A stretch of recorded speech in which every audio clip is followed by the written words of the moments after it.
जय हिंद दोस्तों। आज की इस वीडियो में हम लोग क्लास 9th की प्रश्नावली 2.4 को पूरा हल करेंगे।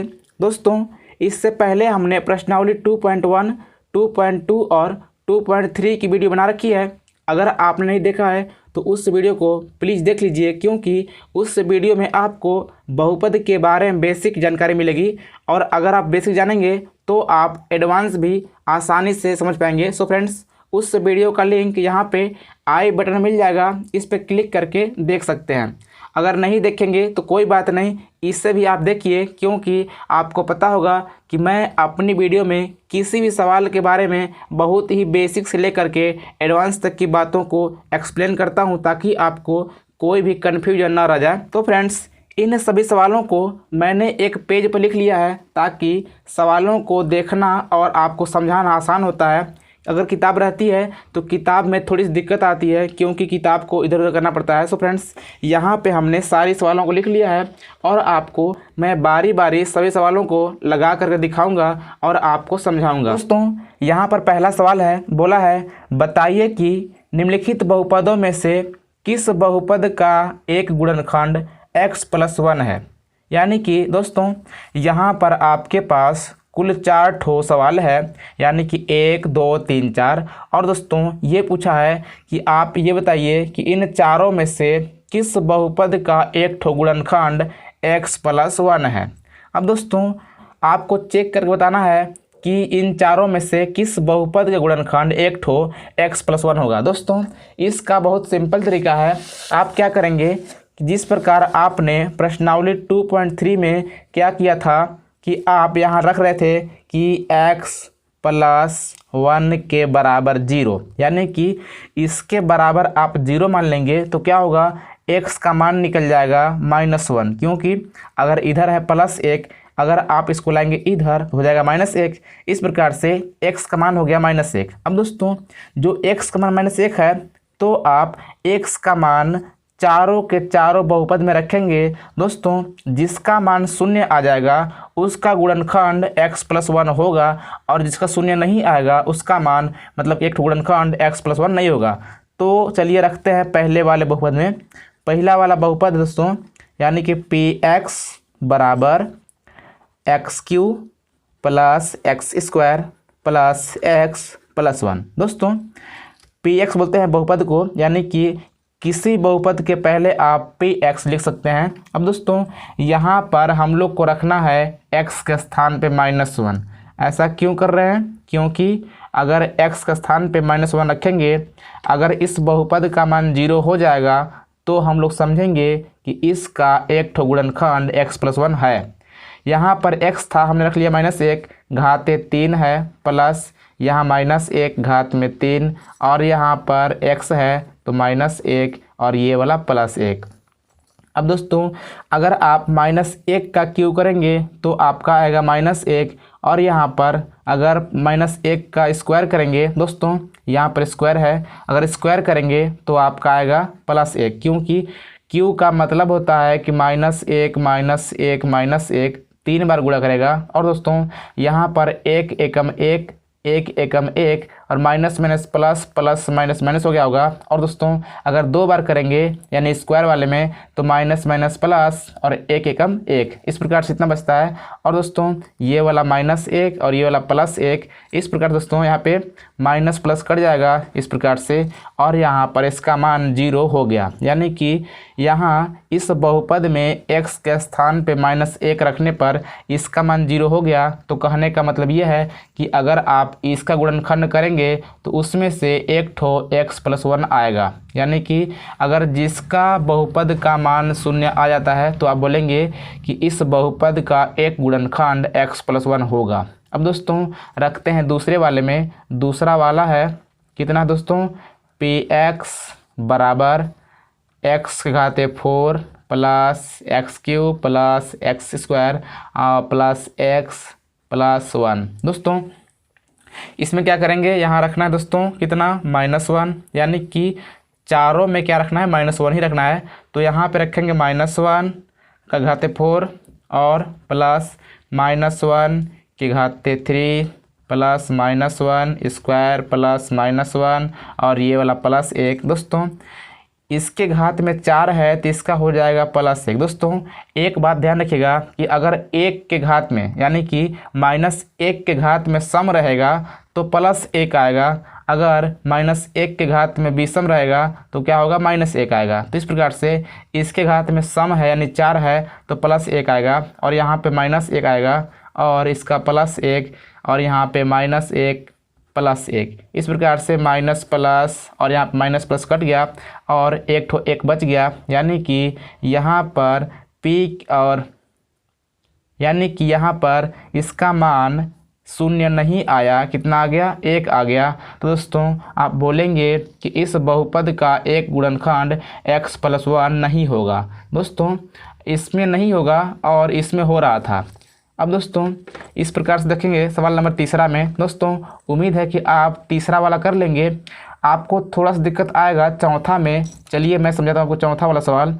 यहाँ पर चौथा सवाल है दोस्तों, px बराबर x³ - x² और दोस्तों -2 और प्लस करड़ी में 2 बाहर x है और दोस्तों प्लस में करड़ी में 2। दोस्तों यहाँ रखेंगे -1 तो क्या होगा, यहाँ रखेंगे -1 का क्यूब और दोस्तों यहाँ -1 का स्क्वायर। दोस्तों ध्यान रखिएगा ये वाला माइनस अपने स्थान पर रहेगा। अगर यहाँ पर x का मान -1 है तो यहाँ पर -1 रखेंगे, स्क्वायर स्क्वायर करेंगे माइनस। दोस्तों ये वाला अपने स्थान पे, और यहाँ पे एक काम करेंगे कि यहाँ पर है -1 तो रख लेते हैं -1। अब दोस्तों ध्यान दीजिएगा यहाँ पर केवल -1 मत रखिएगा, इसको कोष्टक बंद कीजिएगा क्योंकि यहाँ पर बीच में गुणा का चिन्ह होना चाहिए। अब दोस्तों प्लस में करड़ी में 2। दोस्तों यहाँ पर इसका हो जाएगा -1 और दोस्तों इसका भी हो जाएगा -1 क्योंकि ये वाला माइनस है, और जब इसका किए होंगे तो इसका हो जाएगा +1। तो इस प्रकार से कुल मिलाकर हो जाएगा -1 क्योंकि ये वाला माइनस ये वाला है और इसका +1 हुआ होगा, तो इस प्रकार से हमने रख दिया। और दोस्तों यहाँ ध्यान दीजिएगा ये वाला माइनस और ये वाला माइनस मिला के कुल मिला के प्लस हो गया होगा। ध्यान दीजिएगा क्योंकि ये वाला संख्या माइनस में है और ये वाला माइनस में है, तो माइनस माइनस गुणा हो जाएगा प्लस। और दोस्तों अगर +1 गुणा करेगा 2 में तो हो जाएगा 2, और ये वाला भी करड़ी में 2 होगा, और दोस्तों यहाँ पर करड़ी में 2 यानी कि ये वाला। अब दोस्तों यहाँ पर क्या होगा कि -1 हो जाएगा -2। अब दोस्तों ये वाला -2 इससे कट गया होगा, यानी कि ये दोनों मिलके ये वाला कट गया। अब दोस्तों यहाँ पर हो गया करड़ी में 2 और यहाँ पर हो गया करड़ी में 2। इस प्रकार से हो जाएगा 2 करड़ी में 2, यानी कि इसके बाहर 1 छुपा होता है तो 1 1 2 हो गया, यानी कि 2√2 इसका हल हो जाएगा। अब दोस्तों इसका भी आप देख रहे होंगे कि यहाँ पर भी इसका मान क्या हुआ, 0 नहीं आया।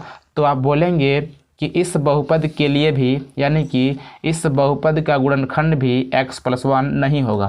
तो इस प्रकार दोस्तों उम्मीद है कि आप पहला सवाल बहुत ही आसान तरीक़ों से और आसान भाषा में समझ गए होंगे।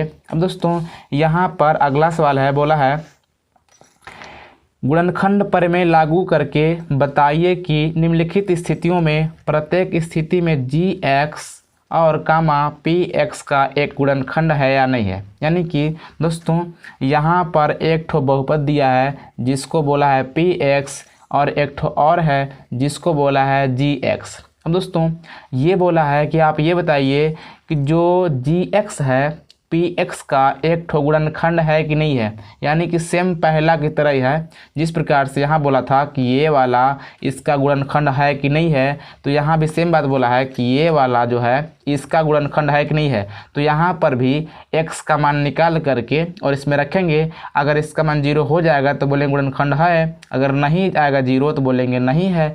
तो इस प्रकार से दोस्तों इसको क्या करेंगे ना, यहाँ पे आप लिखेंगे कि माना gx बराबर 0, यानी कि gx बराबर 0 मान करके लिखेंगे x+1 बराबर 0, यानी कि ये वाला x+1 बराबर 0।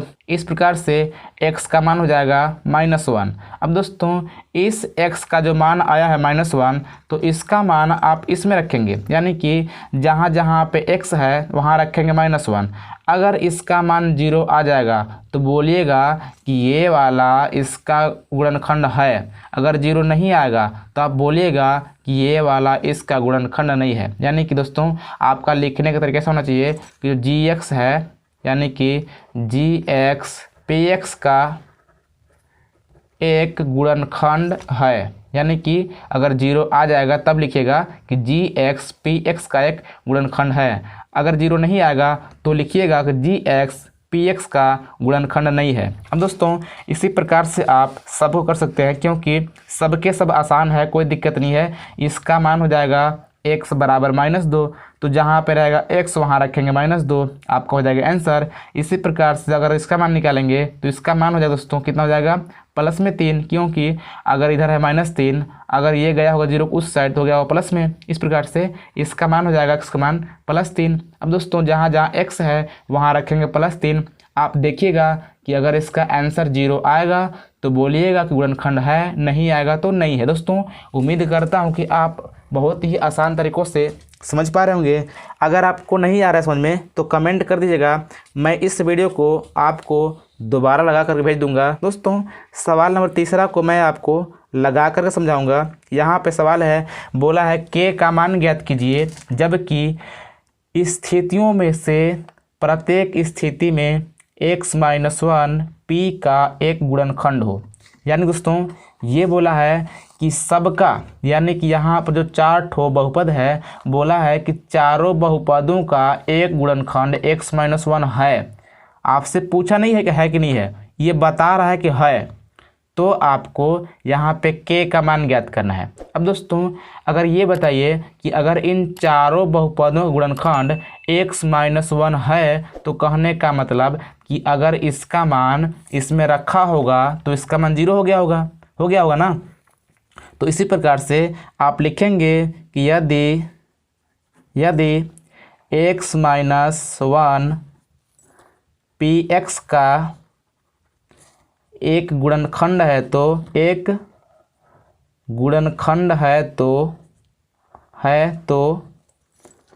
px बराबर 0। यानी कि अगर ये वाला px का गुणनखंड है तो क्या होगा, px का मान 0 हुआ होगा। तो इस प्रकार से दोस्तों आप क्या लिखेंगे कि x² + x + k बराबर 0।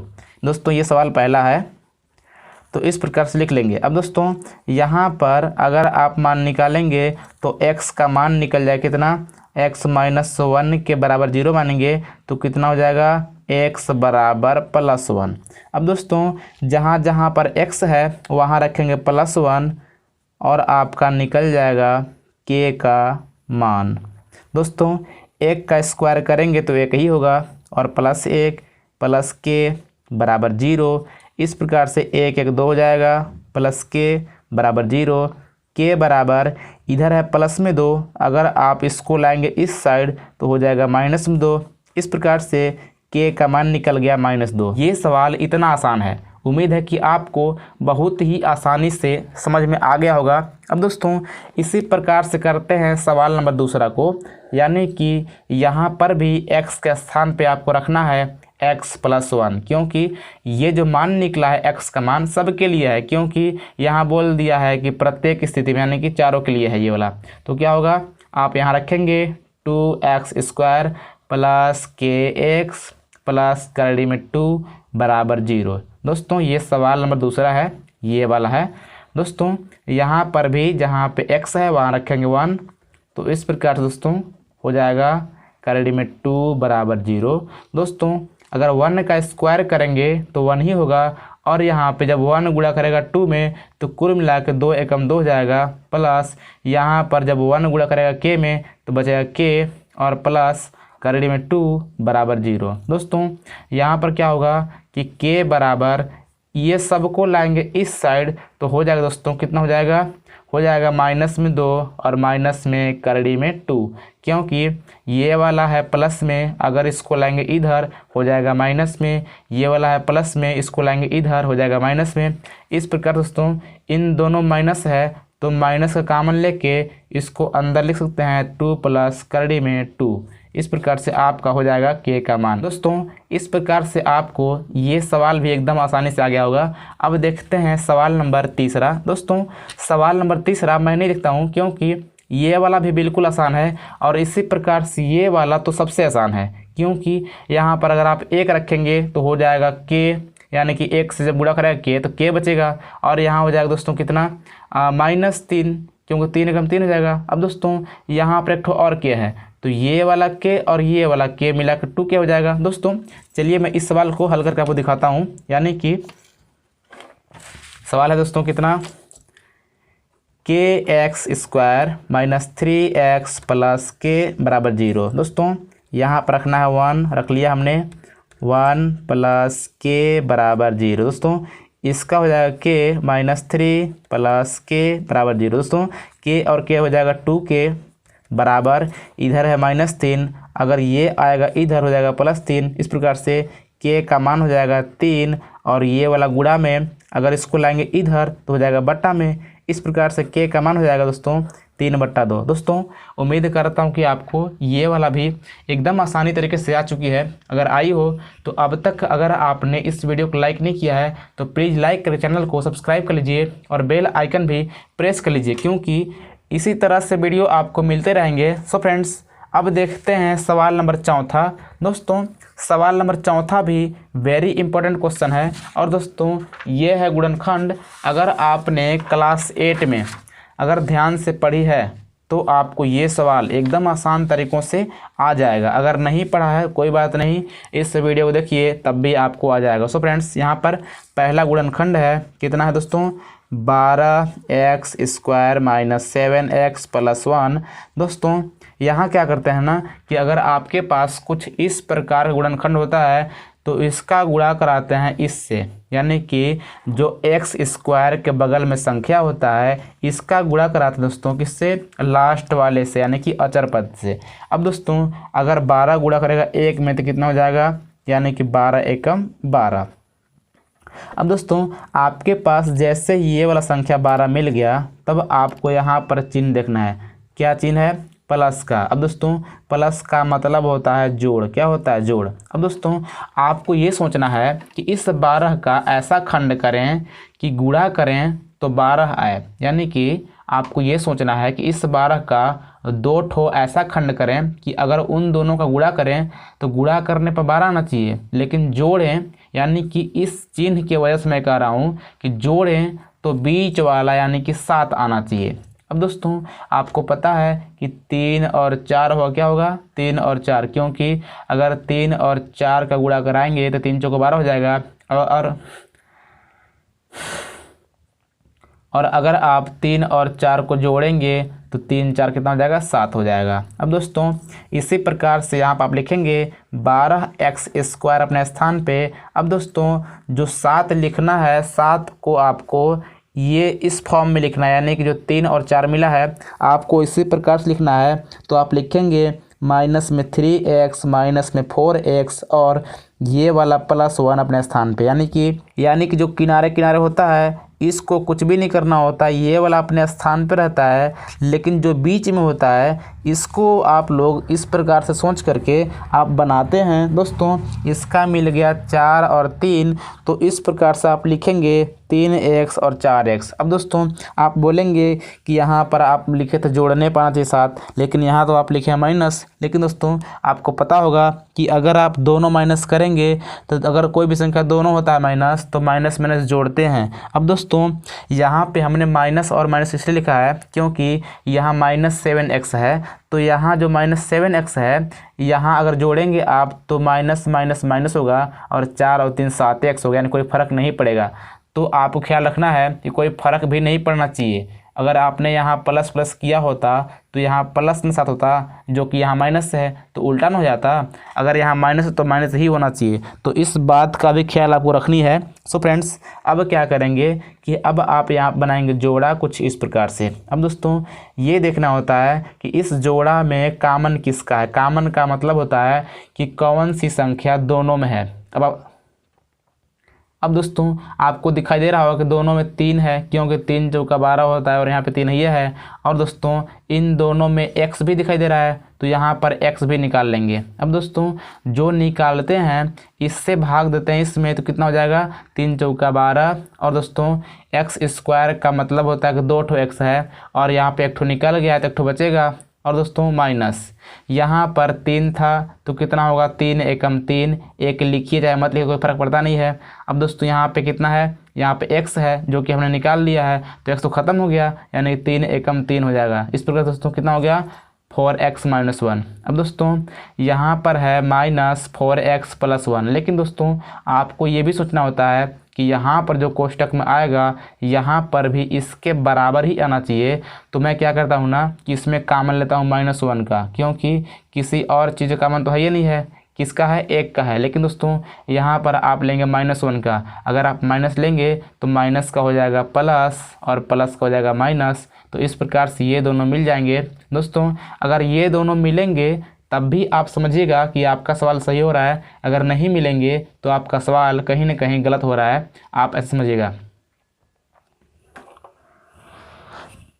तो आपका सवाल कहीं ना कहीं गलत हो रहा है, इस प्रकार से आप समझिएगा। अब दोस्तों यहाँ पर दोनों मिल गया तो दोनों के बदले लिखेंगे 1 ठो, और यहाँ पे 1 ठो और कोष्टक बनाएंगे, उसमें इसको और इसको लिखेंगे, कितना हो जाएगा 3x - 1। दोस्तों ये हो गया आपका आंसर। दोस्तों इसमें बहुत सारा टाइम लग चुका है, क्योंकि मैं इसमें शुरुआत से लेकर के लास्ट तक मैंने आपको काफ़ी सारी बातें बताई और एक्सप्लेन किया। लेकिन दोस्तों आगे वाले सवालों को मैं बहुत ही जल्दी लगाऊंगा, क्योंकि उम्मीद है कि अब आप बहुत सारा सीख चुके होंगे और आप पहले से भी कुछ न कुछ तो जानते होंगे। अब दोस्तों यहाँ पर दूसरा सवाल है। दूसरा सवाल दोस्तों कितना है 2x² + 7x + 3। दोस्तों यहाँ पर भी इसका गुणा करेंगे इससे, तो कितना हो जाएगा 2 3 6 हो जाएगा। दोस्तों यहाँ चिन्ह है प्लस का, तो सोचना है कि 6 का 2 ठो गुणनखंड ऐसा करें कि गुणा करें तो 6 आए और जोड़ें तो 7 आना चाहिए। अब दोस्तों क्या होगा 6 एकम 6 होगा, और अगर 6 और 1 जोड़ेंगे तो आपका 7 हो जाएगा। तो इस प्रकार से ये वाला 2x² अपने स्थान पे, और यहाँ पे लिखेंगे 6x + x। दोस्तों यहाँ पे एक छुपा होता है, यानी कि इसी को हमने लिखा है 6x और 1x। अगर यहाँ 1 नहीं भी लिखे कोई दिक्कत होता नहीं है। और दोस्तों ये वाला 3 अपने स्थान पे यहाँ बनाएंगे जोड़ा, तो कितना होगा, इन दोनों में कॉमन है 2 का, क्योंकि 2 यहाँ भी है, 2 3 6 होता है। दोस्तों दोनों में x भी है, तो कॉमन निकालेंगे x का, तो कितना बचेगा, यहाँ बचेगा केवल x, क्योंकि 2 निकल गया है, 2 ठो x तक निकल गया है, यहाँ 1 ठो x बचेगा। दोस्तों यहाँ पर 2 3 6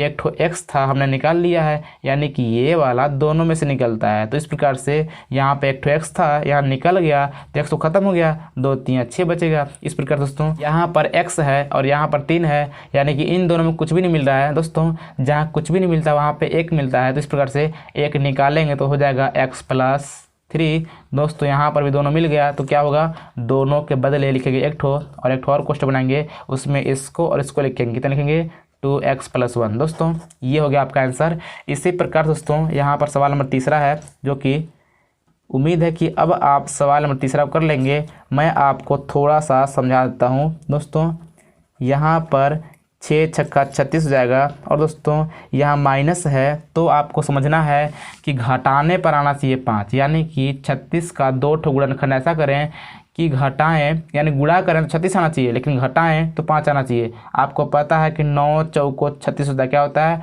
9 चौको 36 होता है, और 9 में घटाएंगे 4 तो बचेगा 5, यानी कि आपको 9 में से 4 घटाना है। अब दोस्तों आप लिखेंगे 6x² प्लस में 9x माइनस में 4x प्लस माइनस में 6। दोस्तों यहाँ क्या करेंगे, बनाएंगे जोड़ा।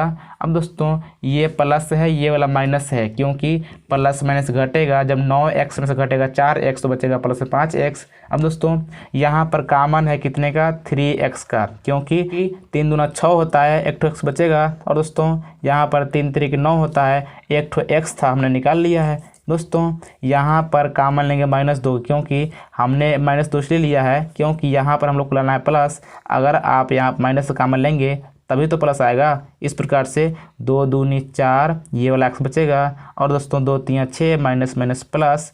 यहाँ पर भी ये दोनों मिल गए तो क्या होगा, एक ठो और एक ठो कोष्टक में ये वाला और ये वाला, कितना हो जाएगा दोस्तों 3x - 2। दोस्तों उम्मीद करता हूँ कि आपको ये वाला भी एकदम आसान तरीक़ों से आई है। अब दोस्तों इसी प्रकार से करते हैं सवाल नंबर 4। दोस्तों यहाँ पे सवाल है 3x² - x - 4। दोस्तों ये सवाल भी एकदम आसान है। आपको क्या करना है ना कि इसका गुणा करेंगे, यहाँ पे हो जाएगा 4 × 3 = 12। दोस्तों ये सोचना है आपको कि 12 का गुणनखंड ऐसा करें कि गुणा करें तो 12 आना चाहिए, घटाएं तो 1 आना चाहिए। अब दोस्तों होता है 4 × 3 = 12, अगर 4 में गुणा करेंगे 3 से तो आएगा 12, लेकिन अगर 4 में घटाएंगे 3 तो बचेगा दोस्तों कितना, 1, यानी कि यहाँ पर 1 छुपा होता है। अब दोस्तों यहाँ पर 3x² अपने स्थान पे, और दोस्तों यहाँ पर लिखेंगे आप माइनस में 4x और प्लस में 3x, क्योंकि हमने बोला है कि अगर यहाँ चिन्ह रहेगा माइनस का तो घटाने पाना चाहिए 1। अब दोस्तों यहाँ माइनस है, ये वाला प्लस है, तो आपको पता है कि प्लस माइनस घटता है। अब दोस्तों हमने इसको माइनस क्यों रखा है, क्योंकि यहाँ पर माइनस में x है। आपको पता होगा कि अगर एक ठो प्लस एक ठो माइनस है तो वहाँ घटाते हैं और चिन्ह उसका लिखते हैं जो बड़ा होता है। तो यहाँ अगर -4 को बड़ा रखेंगे तब ना माइनस में x बचेगा। इस प्रकार से हमने दिमाग लगाया है। अब दोस्तों ये वाला -4 अपने स्थान पे यहाँ बनाएंगे जोड़ा। दोस्तों इन दोनों जोड़ा में कॉमन केवल किसका है, x का, क्योंकि x के अलावा कुछ और नहीं मिल रहा है। तो यहाँ बचेगा 3x और -4, और दोस्तों इसमें किसी का भी कॉमन नहीं है तो यहाँ कॉमन लेंगे +1 का, क्योंकि यहाँ बचेगा 3x - 4 और ये दोनों मिल जाएंगे तो हो जाएगा 3x - 4, और एक ठो कोष्टक में ये वाला और ये वाला, यानी कि x + 1। दोस्तों इस प्रकार से हमने यहाँ पे सवाल नंबर 4 को पूरा हल कर लिया। दोस्तों यहाँ पर जो सबसे इम्पोर्टेंट सवाल है, यहाँ पर सवाल नंबर 5वां है, जो कि आपको बहुत ही ध्यान से देखना चाहिए। दोस्तों इन सभी सवालों में मैं आपको केवल 2 सवाल बताऊंगा। अगर आप इन दोनों सवालों को ध्यान से देख लेते हैं तो आप आसानी से हल कर पाएंगे। दोस्तों ये वीडियो लंबी हो सकती है, लेकिन आप इसको स्किप मत कीजिएगा, क्योंकि सच में बता रहा हूँ कि ये जो सवाल है 5वां बहुत इम्पोर्टेंट है। बहुत लोग नहीं कर पाते हैं, चाहे जितना भी एक्सपीरियंस हो। दोस्तों इसके लिए आपको पूरा वीडियो देखना बहुत ज़रूरी है। दोस्तों यहाँ पर जो पहला सवाल है और दूसरा सवाल है, दोनों में बहुत सारा डिफरेंट है। मैं आपको दिखाता हूँ। अगर आप यहाँ पे देखेंगे तो है x³ - 2x² और माइनस में x प्लस में 2। दोस्तों यहाँ पर 4 ठो पहले से ही दिख रहा है। अगर आप यहाँ पे बनाएंगे जोड़ा तो क्या हो रहा है ना कि इन दोनों में कॉमन है x² का। अगर आप कॉमन लेंगे तो यहाँ केवल बचेगा x, और दोस्तों यहाँ बचेगा -2, क्योंकि x² हमने निकाला है तो यहाँ केवल 2 बचेगा। और दोस्तों यहाँ पर आपको पता है कि ये वाला कोष्टक में भी x - 2 आना चाहिए, इसीलिए आप कॉमन लेंगे -1 का, क्योंकि अगर आप -1 का लेंगे तो माइनस का हो जाएगा +x और प्लस का हो जाएगा माइनस। इस प्रकार से ये दोनों तो मिल गया, कितना हो गया, x - 2 मिल गया, और दोस्तों दूसरे वाले क्वेश्चन में हो गया x² - 1। अब दोस्तों यहाँ पर x - 2 अपने स्थान पे, इसको आप लिख सकते हैं x + 1 और x कोष्टक में x - 1। अब दोस्तों x² - 1 को हमने एक कोष्टक में x + 1 x - 1 इसलिए रखा है क्योंकि एक ठो सूत्र आपको पता होगा a² - b² क्या होता है, एक कोष्टक में a + b, एक कोष्टक में a - b। अब दोस्तों यहाँ पर x² को आप लिख सकते थे x², और 1 को लिख सकते हैं 1 का स्क्वायर, क्योंकि 1 का स्क्वायर करने पर 1 ही होता है। अब दोस्तों ये वाला बन गया a² - b²। तो इस प्रकार से हमने एक कोष्टक में a + b और एक कोष्टक में a - b हमने लिख लिया। अब दोस्तों ऐसा हमने क्यों किया, यहाँ पर आपको दिखाई दे रहा है कि ये जो बहुपद है ये त्रिघात बहुपद है। कैसा है, त्रिघात बहुपद है। अगर त्रिघात बहुपद रहेगा तो इसका 3 ठो गुणनखंड आएगा, अगर द्विघात होता तो उसका 2 ही ठो गुणनखंड होता। अब दोस्तों इस प्रकार से इन तीनों चारों सवालों का 3 ठो आंसर आएगा। अब दोस्तों मैं आपको बताता हूँ सवाल नंबर दूसरा को। दोस्तों सवाल नंबर दूसरा बहुत ही ध्यान से देखिएगा। दोस्तों ये सवाल सबसे टफ है, अगर आप देखेंगे तो आपको खुद पता हो जाएगा। दोस्तों अगर यहाँ बनाएंगे जोड़ा तो आप देख रहे हैं कि यहाँ पे कॉमन है एक्स स्क्वायर का, तो बचेगा एक्स माइनस 3। लेकिन दोस्तों यहाँ पर ऐसा कुछ भी कॉमन नहीं है जिसमें दूसरे वाले कोष्टक में ये वाला मैच कर जाए। अब दोस्तों हमने बोला है कि अगर ये वाला मैच नहीं कर रहा है तो आप समझिएगा कि आपका सवाल गलत हो रहा है, यानी कि इसको हल नहीं कर सकते। अब दोस्तों अगर हल नहीं कर सकते तो क्या इसका दूसरा तरीका नहीं है? मैं आपको बताता हूँ दूसरा तरीका। दोस्तों केवल आप इसी सवाल को देखिए, बाकी सवालों में आप खुद से हल कीजिएगा और खुद का दिमाग लगाइएगा। सो फ्रेंड्स, इसके लिए आपको ये वीडियो यानी कि ये सवाल पूरा देखना बहुत ज़रूरी है। सो फ्रेंड्स, यहाँ पर सबसे पहले आपको सोचना ये है यानी कि x के स्थान पे ऐसा क्या रखें, यानी कि ऐसा कौन सा मान रखें कि इस बहुपद का मान शून्य हो जाए। क्या हो जाए? शून्य हो जाए। अब दोस्तों यहाँ पर आप बारी बारी से एक बार x के स्थान पे +1 रख के देखिएगा, अगर 0 नहीं आएगा तो एक बार फिर x के स्थान पे -1 रख के देखिएगा, अगर 0 नहीं आएगा तो फिर 2 -2 रख के ट्राई कीजिएगा। लेकिन दोस्तों ये बहुत दूर नहीं जाती है, 2 तक कहीं ना कहीं आपका 0 आ जाती है। तो मैं यहाँ पे ट्राई करता हूँ x बराबर 1 रख के। दोस्तों अगर आप नए होंगे तो आपको हो सकता है कि रखना पड़े, लेकिन अगर आप 3-4 सवाल लगा लेंगे तो आपका खुद ब खुद एक्सपीरियंस हो जाएगा और वहाँ पे आप देख करके अनुमान लगा लेंगे कि क्या रखने पर 0 आएगा। सो फ्रेंड्स, यहाँ पे मैं आपको समझाने के लिए एक बार x बराबर +1 रख के देखता हूँ तो क्या हो जाएगा। दोस्तों यहाँ पर आप देखेंगे कि अगर x के स्थान पर 1 रखेंगे तो 1 का क्यूब करेंगे तो 1 आएगा, और दोस्तों यहाँ पर रखेंगे 1 तो कितना हो जाएगा? इसका हो जाएगा 1 और 3 एकम 3 यानी कि -3 हो जाएगा, और दोस्तों यहाँ हो जाएगा -9 -5, यानी कि अगर इसको हल करेंगे तो कभी 0 नहीं आएगा, क्योंकि यहाँ पर माइनस का संख्या अधिक हो गया और प्लस वाला कम हो गया। तो आपको समझ में आ चुका होगा कि अगर आप x के स्थान पर +1 रखेंगे तो इसका मान शून्य नहीं आएगा। तो क्या कीजिए कि आप एक बार x के स्थान पे -1 रख के ट्राई कीजिए।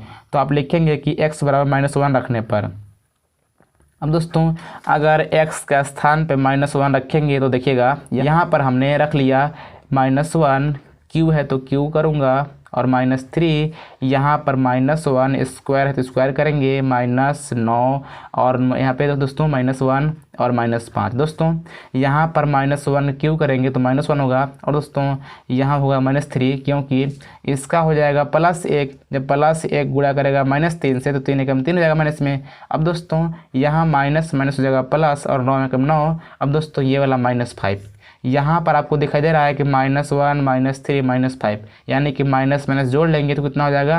5 3 8 1 9, यानी कि -9 हो जाएगा, और ये वाला +9 तो प्लस माइनस कट के 0 हो जाएगा, यानी कि यहाँ पर x बराबर -1 रखने पर इस बहुपद का मान शून्य हो गया। अब दोस्तों x बराबर -1 रखने पर अगर इस बहुपद का मान शून्य हो गया है तो क्या कीजिएगा ना कि आप इस -1 को लाइएगा इस साइड, तो हो जाएगा x + 1। इस प्रकार दोस्तों आपको x + 1 मिल चुका है। अब दोस्तों अगला प्रोसेस ये होता है कि आप x - 1 से भाग देंगे इस वाले बहुपद में। क्या में? x³ -3x² -9x -5 में भाग देंगे x + 1 से। दोस्तों अब देखिएगा क्या होगा। उम्मीद है कि आपको भाग आती होगी, इसलिए मैं थोड़ी सी फास्ट ही करूँगा, मैं आपको उतना समझाऊंगा नहीं। लेकिन दोस्तों ऐसा भी नहीं है, मैं आपको समझाऊंगा लेकिन उतना डिटेल में नहीं समझाऊंगा। दोस्तों यहाँ देखना ये होता है कि यहाँ पर x³ है और यहाँ x है, यानी कि इस x में अगर आप x² से गुणा कराएंगे तो x³ आ जाएगा। अब दोस्तों इसका गुणा इन दोनों में कराते हैं तो कितना हो जाएगा? x³, और अगर ये वाला गुणा करेगा इसमें तो हो जाएगा प्लस में x²। दोस्तों यहाँ घटाते हैं, जब घटाते हैं तो चिन्ह बदलते हैं, प्लस का माइनस यहाँ कटेगा, ऊपर माइनस नीचे माइनस जोड़ देंगे, कितना हो जाएगा? 3 1 4 माइनस में x² -9x। अब दोस्तों यहाँ पर है x, यहाँ पर है माइनस में 4x², यानी कि यहाँ पर -4x से गुणा कराएंगे। अब दोस्तों कितना हो जाएगा? माइनस में 4x², और यहाँ पर जब ये वाला गुणा करेगा 1 में तो हो जाएगा दोस्तों कितना? -4x। यहाँ दोस्तों माइनस का प्लस कट जाएगा, और दोस्तों यहाँ बचेगा -5x, क्योंकि माइनस प्लस घटता है। अगर 9 में से घटेगा 4 तो बचेगा 5, और चिन्ह रहेगा माइनस का, क्योंकि माइनस संख्या बड़ा है। और दोस्तों ये वाला -5 अपने स्थान पे। अब दोस्तों यहाँ पे है x, यहाँ पे है -5x, यानी कि अगर इसमें गुणा करेंगे -5 से तो हो जाएगा आपका -5x और यहाँ पे -5। दोस्तों माइनस का प्लस, यहाँ पर आपका पूरा 0 हो गया। अब दोस्तों जो ये वाला मिला है इसका करेंगे गुणनखंड, यानी कितना होगा x² - 4x - 5। अब दोस्तों इससे गुणनखंड करेंगे तो क्या होगा, इसके बगल में 1 छुपा होता है तो हो जाएगा 5 एकम 5, कितना हो जाएगा 5 एकम 5। अब दोस्तों आपको 5 का ऐसा खंड करना है कि अगर गुणा करें तो कितना आना चाहिए 5 आए, अगर घटा दें तो कितना आना चाहिए दोस्तों, घटाएं तो आना चाहिए 4। अब दोस्तों होता है 5 एकम 5, क्या होता है 5 एकम 5। अब दोस्तों 5 में घटाएंगे 1 तो बचेगा 4। तो इस प्रकार से आप लिखेंगे x² माइनस दोस्तों 5x प्लस में x, क्योंकि यहाँ पे -5 इसलिए रखा हूँ मैं क्योंकि यहाँ पर प्लस माइनस घटेगा और दोस्तों यहाँ पे -4x है, तो अगर माइनस संख्या को बड़ा रखेंगे तब ना -4x आएगा। इस प्रकार से ये वाला माइनस यहाँ 1 रहेगा दोस्तों प्लस में, और ये वाला -5 अपने स्थान पे दोस्तों यहाँ बनेगा जोड़ा। तो इस जोड़ा में कॉमन है x का तो हो जाएगा x - 5, और इस जोड़ा में कॉमन है +1 का तो हो जाएगा दोस्तों x - 5। दोस्तों यहाँ पर ये दोनों मिल गया तो एक हो जाएगा x - 5 और एक कोष्टक में x + 1। और दोस्तों हमने बोला था कि अगर त्रिघात बहुपद रहेगा तो उसका 3 शून्य का आएगा, 3 गुणनखंड आएगा। अब दोस्तों आप बोलेंगे इसका 2 ही आया, लेकिन दोस्तों एक जो यहाँ पर आया था ये वाला भी इसका गुणनखंड ही है, तो उसको भी आप लिख लेंगे। इस प्रकार से आपका यहाँ पे 3 गुणनखंड आ गया। दोस्तों उम्मीद करता हूँ कि आपको सभी के सभी सवाल बहुत ही आसान तरीक़ों से और बहुत ही सिंपल भाषा में समझ में आई है। अगर आई हो तो इस वीडियो को प्लीज़ लाइक करके चैनल को सब्सक्राइब कर लीजिए और बेल आइकन प्रेस कर लीजिए ताकि आपको ऐसी वीडियो आगे भी मिलती रहे। सो फ्रेंड्स मिलते हैं अगली वीडियो में, तब तक नमस्कार, जय हिंद।